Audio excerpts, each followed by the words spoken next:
حضرت عمر ہمیشہ حضرت ابو بکر سے کوشش کرتے تھے آگے نکل جاؤں آگے نکل جاؤں آگے نکل جاؤں، ساری زندگی موقع نہ بن سکا۔ تبوک کا موقع آیا تو اللہ کے نبی نے کہا مال خرچ کرو، تو عمر کہنے لگے آج میں ابو بکر کو کاٹ سکتا ہوں، آج میں اس سے آگے نکل سکتا ہوں کہ وہ آج کل غریب ہے، میں مالدار ہوں، تو وہ تھوڑا لائے گا میں زیادہ لاؤں گا تو میں بڑھ جاؤں گا۔ لہذا انہوں نے اپنے مال کا آدھا حصہ، آدھا گھر میں رکھا اور آدھا لے کر آئے۔ ابو بکر نے جھاڑو پھیر دیا، جو کچھ تھا وہ سارا سمیٹ کے لے آئے۔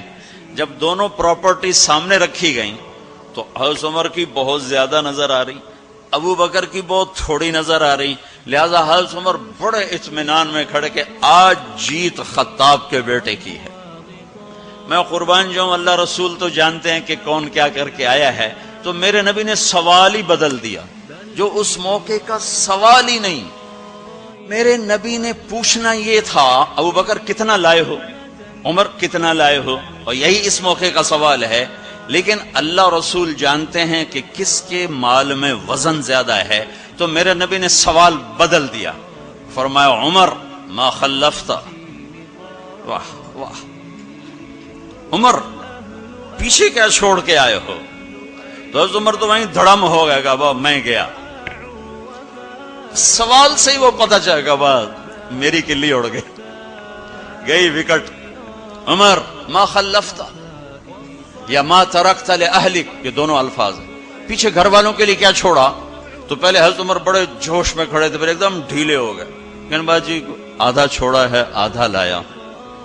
پھر آپ نے کہا ابا بکر ما خلفت یا ما ترکت لأہلک، ابو بکر تو پیچھے چھوڑ کے کیا آیا، بچوں کے لیے کیا چھوڑ کے آیا؟ تو انہوں نے کہا ترکت اللہ ورسول، میں تو اللہ اس کے رسول کو چھوڑ کے آیا ہوں، باقی سب کچھ لے آیا۔ تو اس پر عمر کہنے لگے ابو بکر میں نہیں تجھ سے آگے بڑھ سکتا، کوئی بھی تجھ سے آگے نہیں بڑھ سکتا۔ اور اگلی سنو،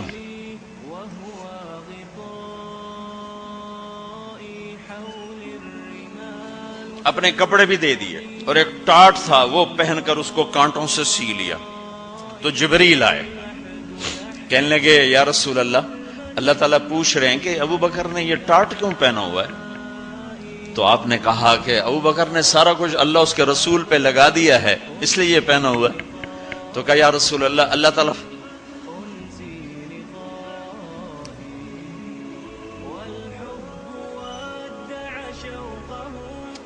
اللہ تعالیٰ فرما رہے ہیں ابو بکر سے پوچھو مجھ سے راضی تو ہے،